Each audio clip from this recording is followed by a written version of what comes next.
Hi, I'm Candice Montgomery. I'm a co-founder and co-executive director of Black Visions, a Black, queer, and trans-led organization building power within Black communities to dismantle systems of violence. I'm excited to guest edit this edition of The Forge, an online journal on organizing strategy and practice, along with Solana Rice, the co-executive director of Liberation in a Generation, and my co-director at Black Visions, Miski Noor. We'll be looking back at the uprisings last summer and the longer movement to defund and abolish the police and prison industrial complex. I'm here today with Makia, or Kiki Green. Kiki is the organizing director for DC Working Families Party and the co-founder of Harriet's Wildest Dreams. And we're talking about the relationship between our organizing work and care and mutual aid. Listen in.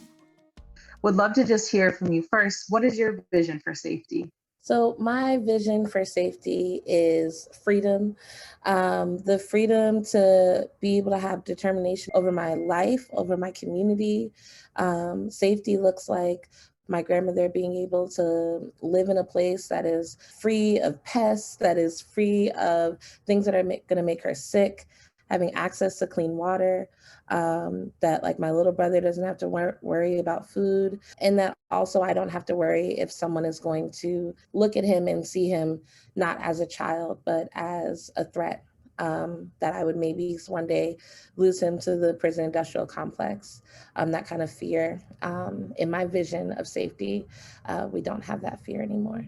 Thank you so much for talking to the aspect of leaving that fear behind. Like that safety means that we don't have to carry that in our bodies in the same way. And as an organizer, your work has also really centered mutual aid for Black people inside of it. Can you share like how you've done that and why that's been critical to the ways that you build power, the ways you think about building power? Mutual aid is really the opportunity for us as organizers, activists, and as just regular working people to be able to take care of each other, to be able to model the type of world we want to live in, right? When I talked about the things that I don't want to fear, there's actually that's possible. And that's through community. And that's through showing up for one another.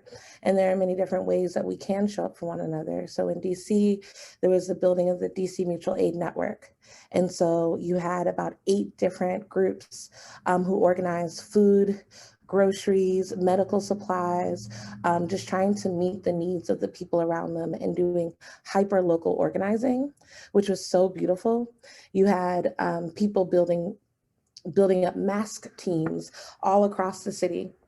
You also, one of the things we did was we invested in a money pot. And so we had DC Money Pot, where we redistribute funds specifically to abolitionist organizers and mutual aid organizers for the city. And so doing fundraising and then just giving up to like $1,000 a month, and just trying to live in abundance, because we know that our folks were struggling before the pandemic, and then the pandemic exacerbated that. And so that's some of the things of DC Money Pot. And then we also had to do mutual aid when it comes to getting our folks free.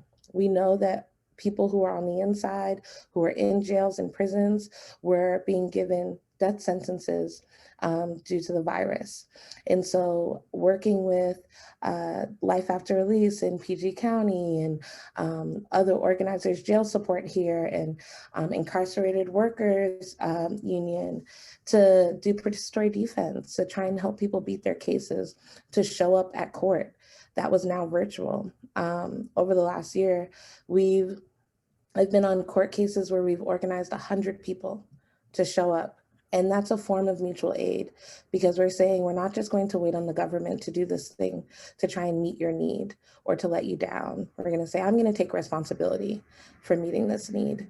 So many juicy things in there. One, I just want to speak to the piece around mutual aid is not just money, right? Like, I think that is something that's so easy in the Venmo, Cash App, send me your details. Which is actually people who are doing the work or folks who are directly impacted by these issues need money.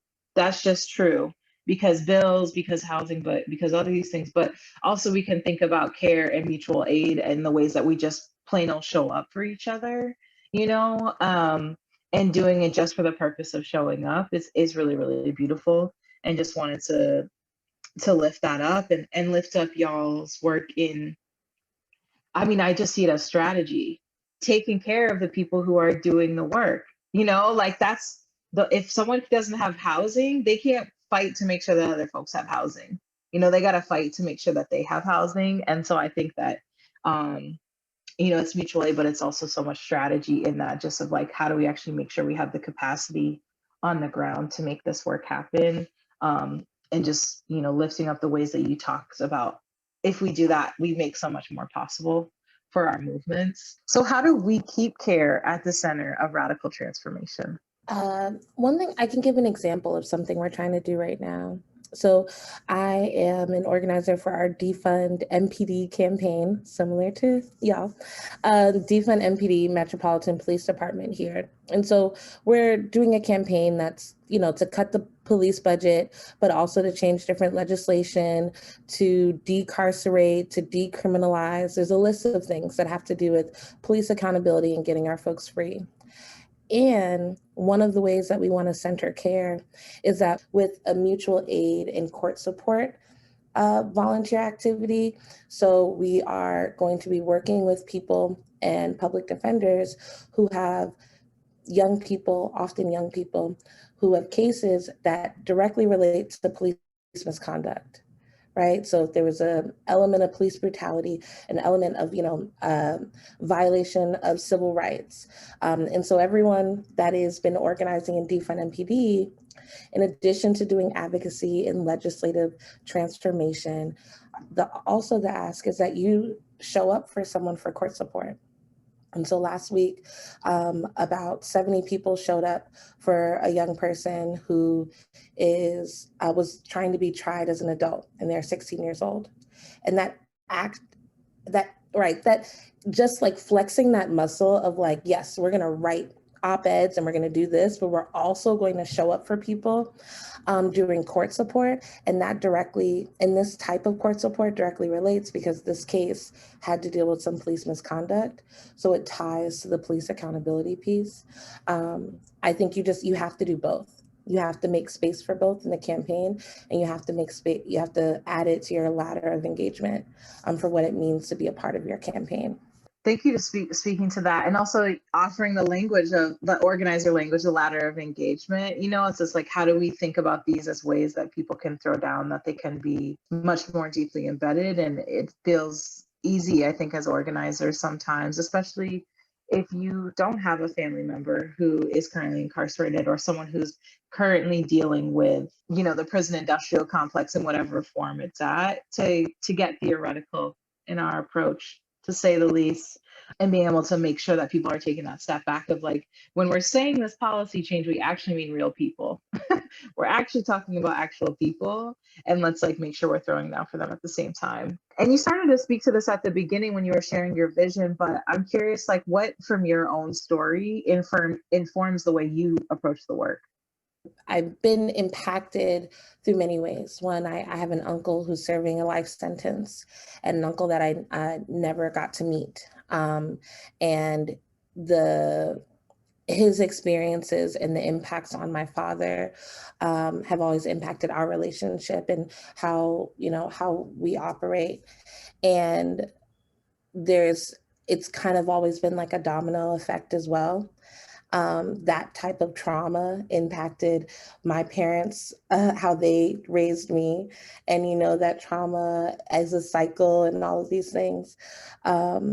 I've had parents and aunts and uncles who've dealt with the war on drugs, and folks who I use quotes on the war on drugs, but the criminalization of poverty, the criminalization of drug use, the criminalization of, of depression, of like mental health issues has been another reason why so many folks that I grew up with are either on the inside or, no longer connected to family anymore. To even going to an experience like with my younger brother, who is a beautiful young Black boy who's like 16 years old now. I cannot believe he's 16. But one thing that has always been the case with him, I remember this one time we had this conversation and we were waiting for the bus stop and he was showing me some karate move. I don't know. He was showing me a move and he like kicked the like window of the bus stop of like, you know, the glass. And I was like, oh my God, Elijah, like you can't do that. And he was like, why can't I? I was like, what if it had broken? And he's like, oh, I'll be fine. I can't get arrested. And I was like, you don't know. Your father didn't have the talk with you yet. And I had to have that conversation with him about why people are going to look at him a certain way. And then to see it happen and to see him make mistakes and to already be involved with juvenile courts for mistakes that I made growing up, that I know people who made bigger mistakes and they didn't have those kind of consequences. So I think for me, it's my connection to this work of defunding the police, of abolishing prisons, is connected to the impacts on my family, the cycle of trauma that it has, the separation of family, and then also just wanting to hold the young people that I'm connected to right now. Man, the idea that the talk is actually about police violence, and not like losing your virginity or something like that is super real for young Black people, and definitely informs also why. And like my partner was about to go to Cub Foods the day that George Floyd was murdered, like hours from that. And that fear, that anxiety that we live with every day is like why we're like, yeah, let's just get rid of the police so we don't have to live with that, but also actually invest in the things that we need. One of the questions that we're asking everybody is like, what's being said but remains unheard? Like what are the things that folks are saying, but people aren't actually listening to, our movements aren't actually absorbing fully, that, you would like to see, especially like we're talking to folks about, what is the culture shift that is necessary in organizing in a movement to actually make transformation possible. And obviously we talked to you a lot about care and mutual aid and like that being part of a huge part of the equation. But yeah, I'm curious, like what from your perspective is being said but remains unheard? I think after the uprising, a lot of folks in our movement, we all picked up the call for defunding the police. We also saw I don't know about blowback, but our opposition trying to co-opt that language, trying to, make claims that, defund was just, we can't say that word defund. It doesn't work. It doesn't read well. And there's been such a conflict over what do we get to call this movement for transformation, and what does it mean to be radical in how we solve the issues in our community. And one thing that I have seen is that when I am trying to build with someone who maybe doesn't like the term defund the police, and is not yet a part of being decided to be a prison abolitionist, the one thing we can agree on is care. The one thing we can agree on is mutual aid. And my goal is to build more prison abolitionists, to build more supporters of defund MPD, to have more conversations where people who are already on our camp can deepen their politics, but also we can make a bigger we. And I know the way to build that bigger we is through care and through mutual aid, because it's what we all agree on, to meet the needs of our community.